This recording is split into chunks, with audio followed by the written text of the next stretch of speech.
pessoal, tudo bem? Eu vou fazer um vídeo bem breve aqui, tá?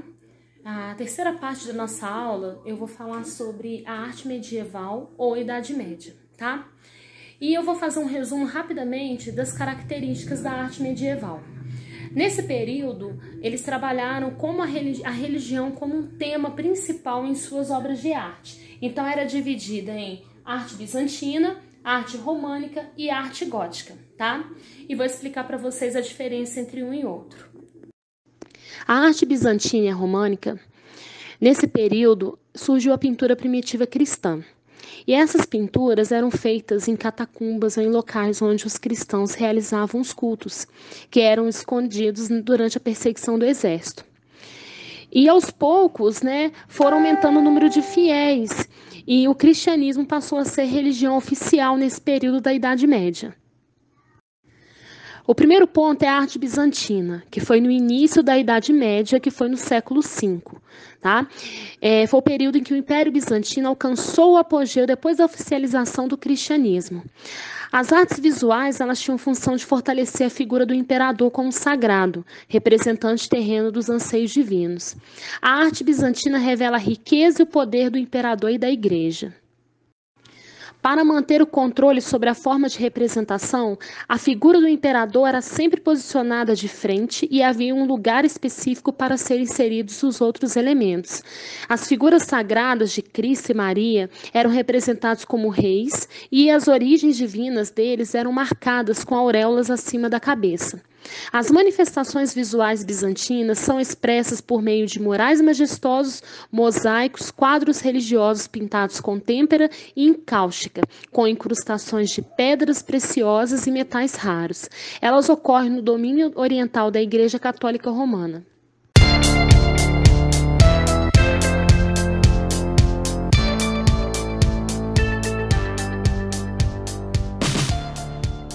Já a arte românica, ela tem esse nome por causa das formas romanas. As igrejas românicas são grandes, elas apresentam arcos, paredes grossas e poucas janelas. As construções utilizavam os arcos romanos de maneira cruzada, criando uma estrutura denominada abóbada de aresta. O desenvolvimento desse tipo de abóbada possibilitou a criação de ambientes mais leves e mais iluminados. As igrejas românicas são conhecidas como as fortalezas de Deus, local de refúgio espiritual e perpetuação da religião católica.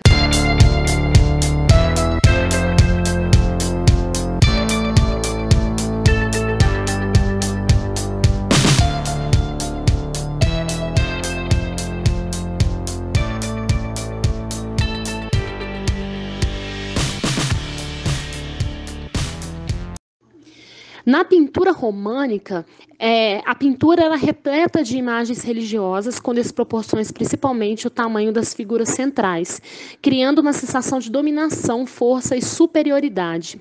O poder divino é criado nas imagens como uma força dominante e severa que julga as atitudes das pessoas na vida que era, em sua maioria analfabeta, mas capaz de compreender os preceitos da igreja a partir das cenas retratadas. As figuras humanas não tinham volume corporal, sendo representadas na maior parte apenas com cabeça, mãos, pés aparentes.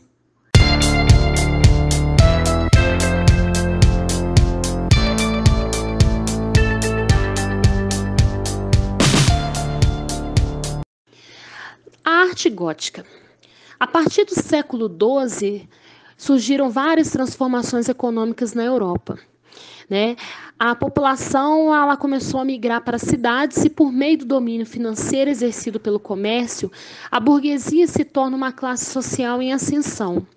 Nesse contexto, surgem modificações nas manifestações artísticas, que passam a ter espaço urbano como principal local de produção e inserção.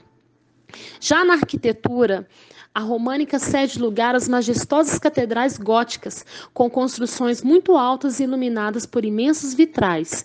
Os arquitetos e engenheiros do período desenvolvem o arco ogival e, a partir dele, a abóbada de nervura, que consegue sustentar mais peso, possibilita a criação de paredes mais finas e edifícios mais altos. A arquitetura gótica privilegiou a verticalização das edificações, graças ao desenvolvimento tecnológico das abóbadas de nervura. Essa conquista foi o encontro do desejo de misticismo e exaltação da grande divina, materializado na altura das catedrais, na riqueza colorida e luminosa dos vitrais que ocupavam grandes áreas das paredes góticas.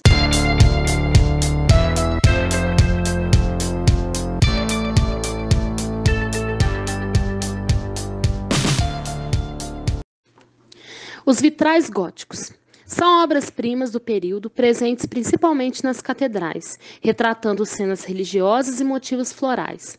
Ao receberem a luz do sol, os vitrais coloridos enchem as catedrais de cor e beleza. A maestria técnica e o apuro estético possibilitaram a criação de obras como os vitrais da Catedral de Chartres, que fica na França.